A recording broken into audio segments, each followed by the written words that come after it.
ಗೊಂಬೆ ನಗರದ ದಲಿತ ಯುವಕ ಮೋಹಿತ್ ಎಂಬಾತನನ್ನ ಪ್ರೀತಿಸುತ್ತಿದ್ದ ಯುವತಿಯ ಕುಟುಂಬದವರು ಯುವತಿಯ ಹೆಸರಿನಲ್ಲಿ ನಕಲಿ ಖಾತೆಯ ಮೂಲಕ ಚಾಟ್ ಮಾಡಿ ಕುಣಿಗಲ್ಗೆ ಕರೆಸಿಕೊಂಡು ಮಾರಣಾಂತಿಕವಾಗಿ ಹಲ್ಲೆ ನಡೆಸಿದ ಘಟನೆ ಬೆಳಕಿಗೆ ಬಂದಿದೆ.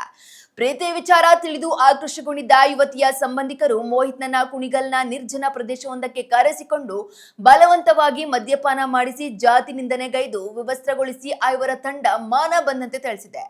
ಅಷ್ಟೇ ಅಲ್ಲದೆ ಈ ವಿಷಯವನ್ನ ಯಾರಿಗಾದರೂ ತಿಳಿಸಿದ್ರೆ ಕೊಲೆ ಮಾಡುವುದಾಗಿ ಬೆದರಿಕೆ ಹಾಕಿದ್ದು ತೀವ್ರವಾಗಿ ಗಾಯಗೊಂಡಿರುವ ಮೋಹಿತ್ ಸದ್ಯ ತುಮಕೂರು ಜಿಲ್ಲಾ ಆಸ್ಪತ್ರೆಯಲ್ಲಿ ಚಿಕಿತ್ಸೆ ಪಡೆದಿದ್ದಾರೆ.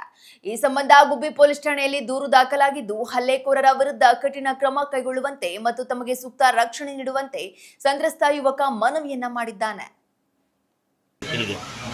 ಯಾರು ಕರ್ಕೊಂಡ್ ಬಂದಿತ್ತು ಇಲ್ಲಿಗೆ? ನೈಟು ಹೊಡೆದ್ಬಿಟ್ಟು 500 ರೂಪಾಯಿ ಕೊಟ್ಟರು.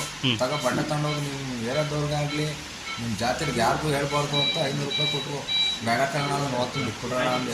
ಕಾಲೆಲ್ಲ ಹಿಡ್ಕೊಂಡ್ರೆ ತಗೊಂಡು ಹೋಗ್ತೀವಿ ಹಂಗಲ್ಲಿ 200 ರೂಪಾಯಿನ ಅಂತ ಜಾಬ್ ನಿಕ್ಕಿ. ಸರಿ ಕಣ ಆಯಿತು ನಾವು ಹೋಗ್ತೀವಿ ಬಿಟ್ಕೊಡೋಣ ಅಂತ ಗಾಡಿಗೆ ಫೋನೆಲ್ಲ ಕಿತ್ಕೊಂಡು ಅವರೇ ಮಾಡಿಕೊಂಬಿಟ್ಟೋಣ. ಏನೇನು ಪ್ರೂಫ್ ಇತ್ತು ಎಲ್ಲ ಡಿಲೀಟ್ ಮಾಡೋಣ. ನೀನು ಎಷ್ಟು ಗಂಟೆ ಬಂದೆ ಇಲ್ಲಿಗೆ? ನಾನು ಬಂದಾಗ ಅಲ್ಲೇ 11:30 12 ಗಂಟೆ ಆಗಿತ್ತು ಇಲ್ಲಿಗೆ. ನೈಟಾ ಇಲ್ಲ ನೈಟು ನೈಟೆಲ್ಲ ಹೊಡೆದ್ರು. 9 ಗಂಟೆ 10 ಗಂಟೆ ತನಕ ಹೊಡೆದಾರಣ.